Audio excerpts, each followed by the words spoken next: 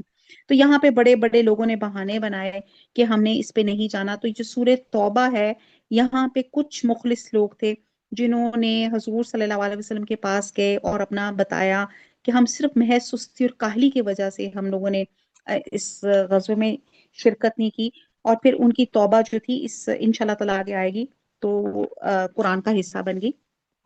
تو یہاں پہ غزوہ تبوک کا ذکر کیا جا رہا ہے، ٹائم نہیں ہے کہ میں اس کو بہت ڈیٹیل سے آپ کے ساتھ شیئر کرتی۔ اور یہاں پہ کیونکہ مال و اسباب کی کمی بھی تھی، ڈونیشنز بھی مانگی گئیں، حضرت ابو بکر صدیق اپنے پورے گھر کا سامان لے آئے، حضرت عمر جو تھے وہ اپنے آدھے گھر کا سامان لے آئے، اور ان دونوں میں نیکیوں میں دوڑ لگتی تھی۔ ہمارے تو یہاں پہ کپڑوں میں دوڑ لگتی ہے نا، تو یہ ان دونوں کی نیکیوں میں دوڑ لگتی تھی۔ تو حضرت عمر سوچتے تھے کہ میں تو اپنے آدھے گھر کا سامان لے آؤں تو آج میں حضرت ابو بکر سے نیکی میں جیت جاؤں گا۔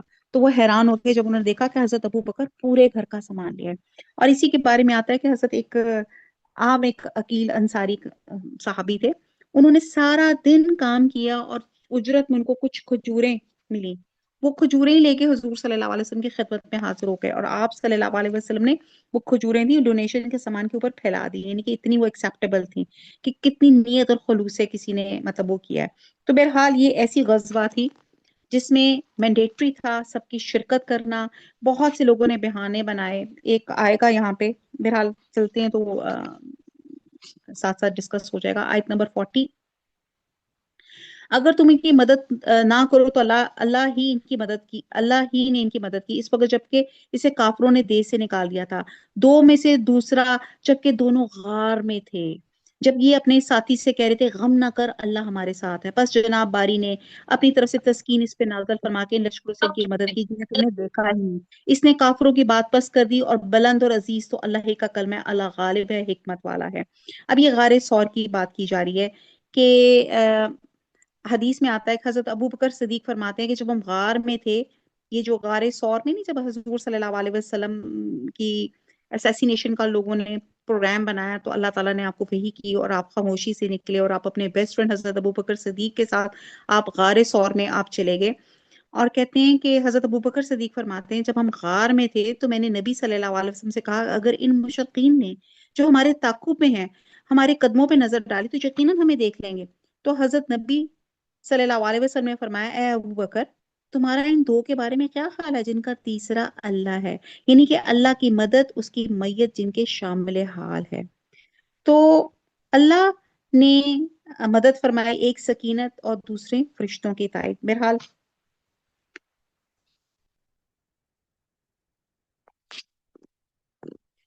بس جناب باری نے اپنی طرف سے تسکین اس پہ نازل فرمائی ان لشکروں سے ان کی مدد کی جنہیں تم نے دیکھا ہے نہیں. اس نے کافروں کی بات بس کر دی اور بلند و عزیز تو اللہ ہی کا کلمہ ہے. اللہ غالب ہے، حکمت والا ہے. آیت نمبر 41. نکل کھڑے ہو جاؤ، ہلکے ہلکے ہو تو بھی اور بھاری بھرکم ہو تو بھی، اور راہ رب میں اپنی مال و جان سے جہاد کرو، یہی تمہارے لیے بہتر ہے اگر تم میں علم ہو. اب یہاں پہ بتایا جاتا ہے رسول صلی اللہ علیہ وسلم سے پوچھا گیا ایک شخص بہادری کی جوہر دکھانے کے لیے لڑتا ہے، ایک قبالی عصبیت اور حمیت کے لیے لڑتا ہے، ایک ریاکاری کے لیے لڑتا ہے. ان میں سے فی سبیل اللہ لڑنے والا کون ہے؟ تو آپ نے فرمایا جو اس لیے لڑتا ہے کہ اللہ کا کلمہ بلند ہو جائے وہ سبیل اللہ ہے. اور یہاں پہ بتایا جا رہا ہے کہ تم ہلکے ہو، جیسے بھی کوچ کرو، یعنی کہ جیسے بھی ہو جہاد کرو. آیت نمبر 42. اگر جلد وصول ہونے والا مال و ثواب ہوتا اور ہلکا سا سفر ہوتا تو یہ ضرور آپ کے پیچھے ہو لیتا. یہ غزوہ تبوک کی بات کی جا رہی ہے کہ جب موسم بہت گرم تھا اور فصلیں پک کے تیار کھڑی تھی، اور اگر فصلوں کو نہ کاٹتے تو ان کی سال کی گندم ویسٹ ہونے کا ڈر تھا، اور یہ آلریڈی قحط سے گزر رہے تھے تو فاقہ کشی کی نوبت آ جانی تھی. اور اس پہ جب اللہ کے رسول کا حکم آیا تو اس وقت بڑا مشکل ہو رہا تھا کہ وہ کیا کریں. لیکن ان پر تو دوری اور دور دراز کی مشکل پڑ گئی. اب تو یہ اللہ کی قسمیں کھائیں گے کہ اگر ہمیں قوت و طاقت ہوتی تو ہم یقیناً آپ کے ساتھ نکلتے. یہ اپنی جانوں کو خود ہی ہلاکت میں ڈال رہے ہیں. ان کا جھوٹا ہونا کا سچا علم اللہ ہی کو ہے، یعنی کہ یہ لیم ایکسکیوزز دے رہے تھے، جہاد سے اعراض کر رہے تھے. سورہ نور کے آیت نمبر 62 میں ہے کہ جب یہ لوگ تجھ سے اپنے بعد کاموں کی وجہ سے اجازت مانگے تو جس کو تو چاہے اجازت دے دے. جس کو چاہے کا مطلب ہے کہ جس کے پاس معقول عذر ہو اسے اجازت دینے کا حق تجھے حاصل ہے.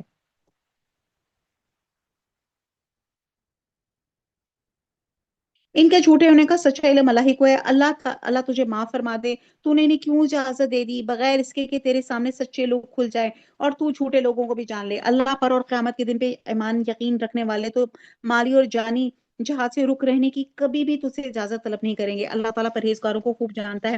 یہ اجازت تو تجھ سے وہی طلب کریں گے جنہیں نہ اللہ پر ایمان ہے، نہ آخرت کے دن کا یقین ہے، جن کے دل شک میں پڑے ہوئے اور وہ اپنے شک میں ہی سرگردہ ہیں. اگر ان کا ارادہ جہاد کے لیے نکلنے کا ہوتا تو اس سفر کے لیے سامان کی تیاری کر رکھتے، لیکن اللہ کو ان کا اٹھنا پسند ہی نہ تھا، اس لیے انہیں حرکت سے ہی روک دیا اور کہہ دیا کہ تم پھیٹنے والوں ہی کے ساتھ ہی رہو.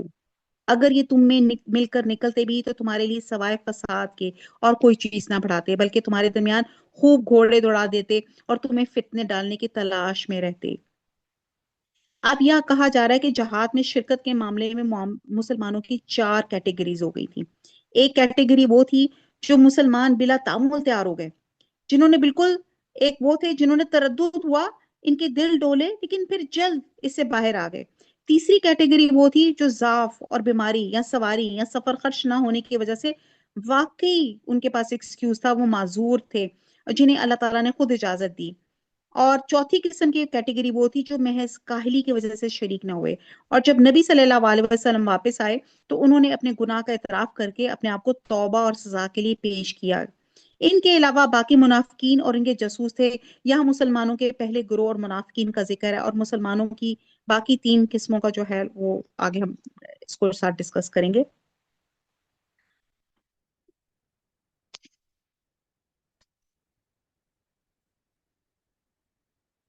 اگر ان کا ارادہ جہاد کے لیے نکلنا ہوتا تو وہ اس سفر کے لیے سامان کی تیاری کر رکھتے. اللہ کو ان کا اٹھنا پسند ہی نہیں تھا. بہرحال آیت نمبر 47. اگر یہ تم میں مل کر نکلتے تو بھی تمہارے لیے سوائے فساد کے اور کوئی چیز نہ بڑھاتے، بلکہ تمہارے درمیان میں خوب گھوڑے دوڑا دیے، تمہیں فتنے ڈالنے کی تلاش میں رہتے.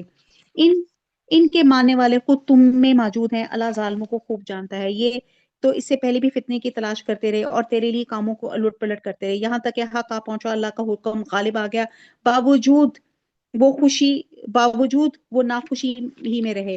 ان میں سے کوئی تو کہتا تھا کہ مجھے اجازت دیجیے، مجھے فتنے میں نہ ڈالیے، مجھے فتنے میں نہ ڈالیے. اس کا مطلب ہے کہ اگر آپ مجھے اجازت نہیں دیں گے تو مجھے بغیر اجازت رکنے پر سخت گناہ ہوگا.